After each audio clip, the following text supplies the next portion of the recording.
Welcome to the Bombshells Laboratory video review for the Fans Toys FT-51 Chomp. This is their rendition of a G1 masterpiece Skullcruncher, or Skull Chomper. I've seen both names used. I'll review this figure in 7 categories, actually, instead of the normal 6. We've got the aesthetics of the alt mode, articulation of the alt mode, transformation into robot mode, some of the interesting points with the engineering, articulation of the robot mode, aesthetics of the robot mode, accessories, and then at the end, I'll give my overall feelings like normal. You guys enjoy.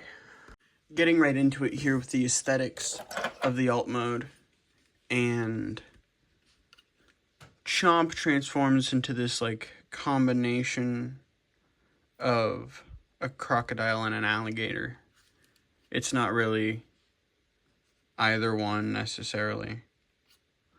I've got a little bit of extra time in this video because he's got some articulation, so I don't usually show off weapon storage, but he's got this spot here for his gun on the top. You can hear it tab in.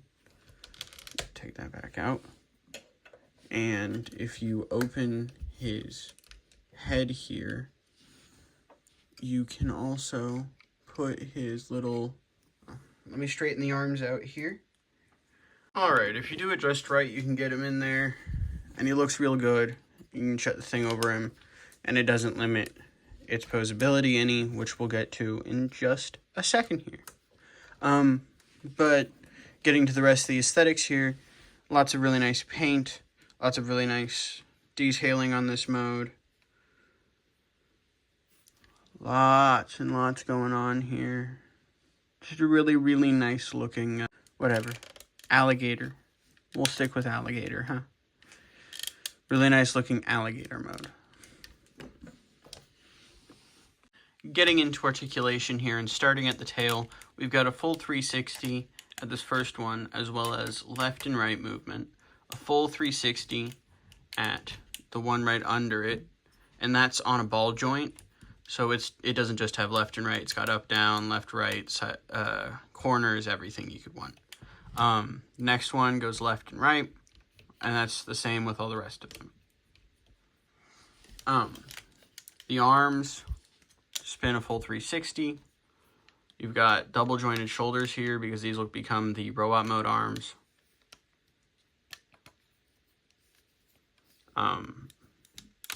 Pivot at the claws,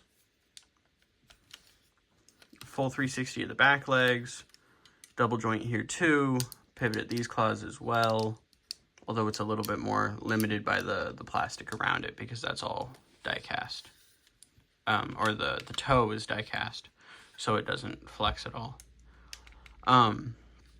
Your head can spin a full 360, go up and down a little bit and open. If that's his articulation in crocodile mode or alligator mode or whatever you want to call it, you know. Getting right into transformation here, and we're going to start at the back here first. We're going to untab the tail section and pull this out. This will become a weapon for later. Fold the forelegs around so that we've got a little bit of a spot here we can get into and get this piece here untapped. Come on. I just did it. There we go. Get that opened up.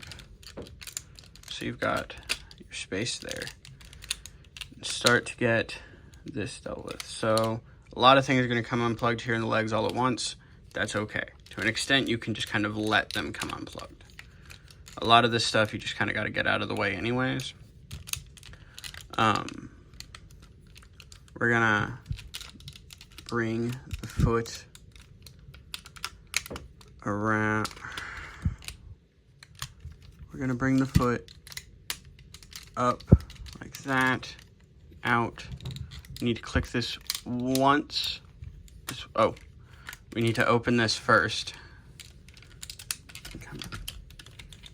open this first, get that opened, fold that in, drop that down. Okay. Now one click, like I said, get that around there, and for time being, collapse that there. So at this point, you've got a few different things you need to do here. So we're gonna move this leg up so it's like that, and open this around. Open this leg up so it's like that, actually. Open that around that. Fold this up and collapse that in there. Okay. Bring the leg that we just collapsed in there around. We can turn the foot back up at this point and like that to get us some room here. So we're going to have to flip this whole leg round and into this cavity. And then it will, once it's lined up right, collapse right down. Get this piece folded up. And then we can bring that up, bring this down, start to transform our leg around it. So we're gonna flip this, that'll tab in, close this, around that, lift our foot, shut this, open this piece, and that'll tab in a few different places here in the leg. If you've got everything situated right, one of those places will be in the crocodile leg. There you go. Get all of that tabbed in real good there. And then turn it around. You've got a leg. All done. All right. On to the other side, and it's just the same thing here. Gonna spin that around, get all of this opened up here, get this moved out of the way, untab that, one click, get it around that, click it back down, tab that in, drop this down here into place, move our leg up, drop, flip, move, flip, drop. And that'll lock all of that into place just like last time. We can do all the same steps. Flip this up, flip this piece in the back here. We did it on the other side. You'll wish you had done it now because it'll be a pain in the ass to do it later. Flip all of this shut like you're seeing.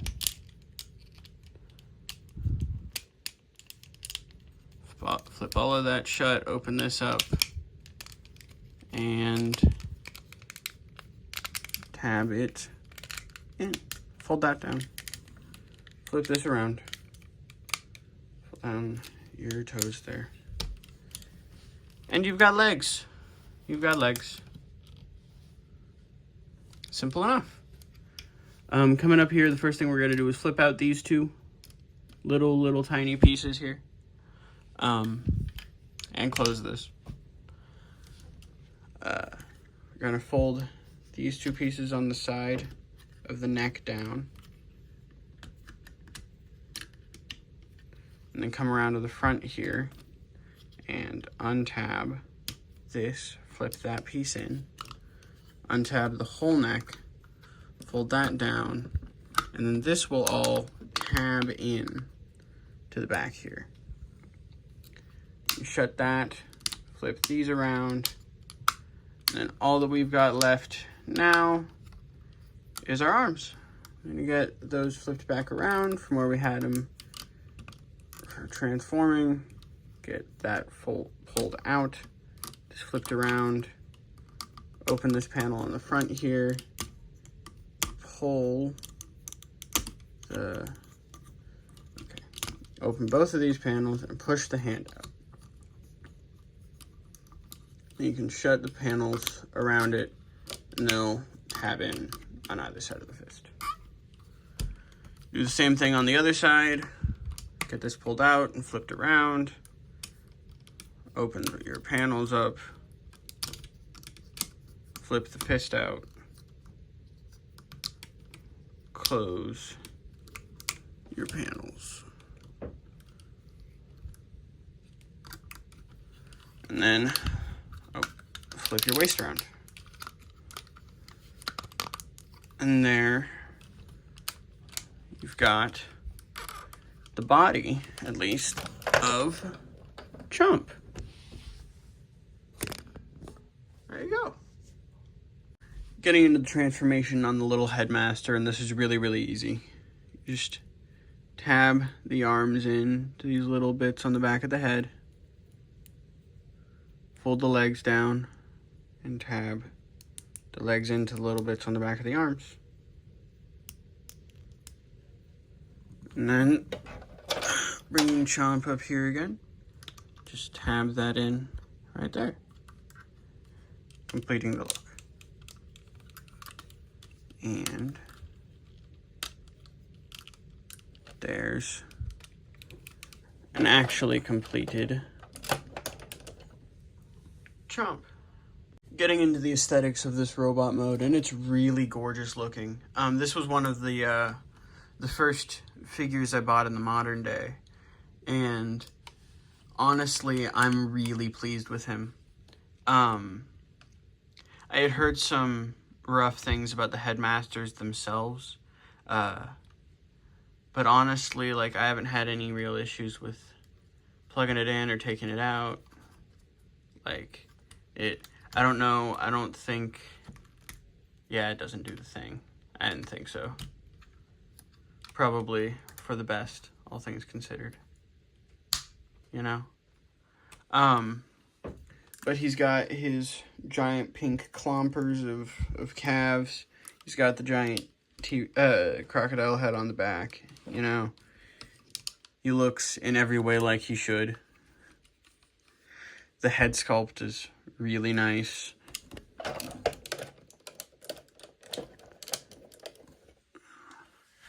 I mean, he really is just a very nice looking figure.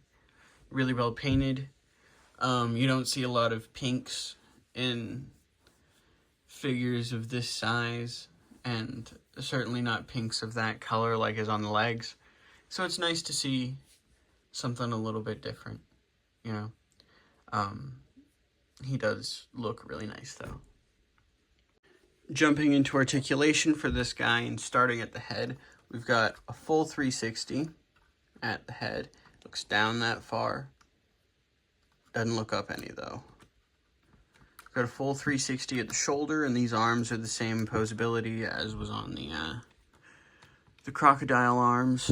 So we've got the same double joint, which does get you up really far. And if you can work it back, actually pretty far too, comparatively to other figures. You've got a full 360 at the hands, individually articulated fingers with 1-2 joints on each one, as well as a thumb that has 2 joints. You've got a ratcheted waist swivel, although it is a bit hindered by the giant crocodile head on the back. On that note, by the way, I'm not really bothered by that. It's screen accurate, so I can't really care. I forgot to flip out his heels. Quick additional step for the transformation. Flip out his heels, but he can stand fine without them. Fun fact. He does not need his heels.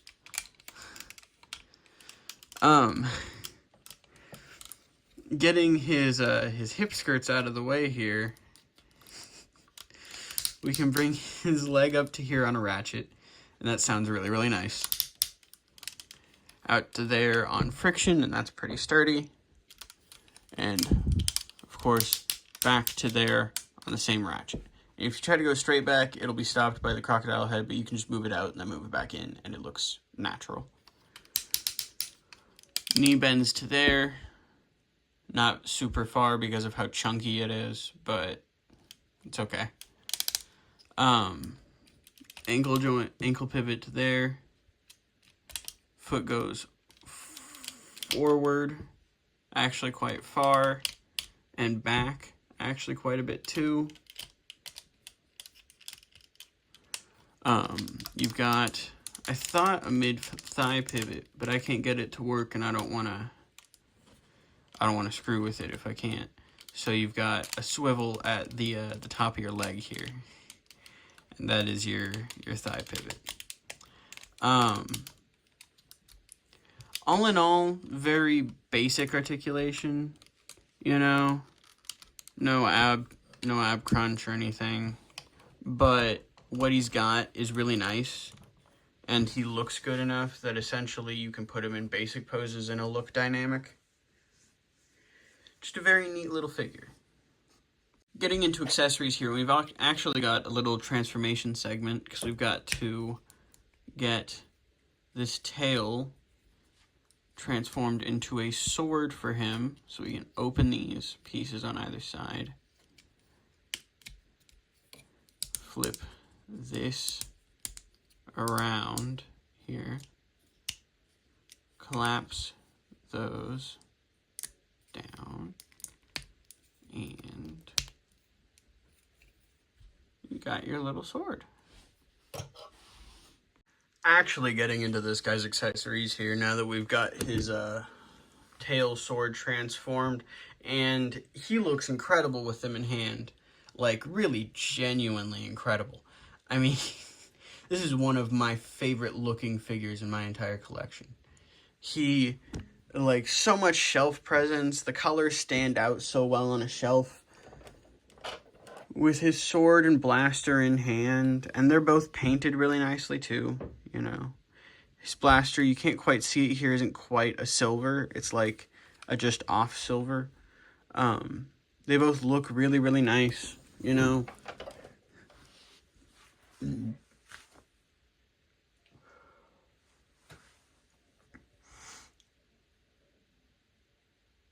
They're also just generally, like, he can hold them really well, you know. Unfortunately, because of the nature of him being a headmaster, he doesn't come with a whole lot of accessories, because his gimmicks are more of his accessories, you know. But honestly, with what we've got and how well he holds it and how good he looks with it in hand and everything, it's hard for me to complain about that, you know. It's hard for me to complain about his lack of accessories. Alright, final feelings on the Fans Toys FT-51 Chomp. This guy is really neat. Retail price, he's a little bit pricey, but for what you get, he's about... I mean, he's what would come with a normal third-party figure of that price, you know? He's close-ish to the price of the Inquisitor we looked at a few days ago, and in being close to that price, he's got the same ridiculous amount of die cast in him, the same really good weight, the same really good paint, the same tall size. Like, he comes with a lot, to say the least. In terms of he himself, he has a lot of reason to buy him. If you like Skullcruncher, or if you just really like the design, you know? Like, I initially just liked the design, and I got him, and he is genuinely one of my favorite figures now. And, like, I think that is a crazy thing to be able to say. So I got him on sale on Big Bad for, I think, $150. And for that price, I think he's completely worth it. I think he's great, honestly. For the price of... for the price of, like, just over the Magic Square Brawl, or the price of, like, the normal Fans Toys Jive, like, yeah, he's definitely worth it. With that, this is Bombshells Laboratory signing off. You guys have a good night. Bye.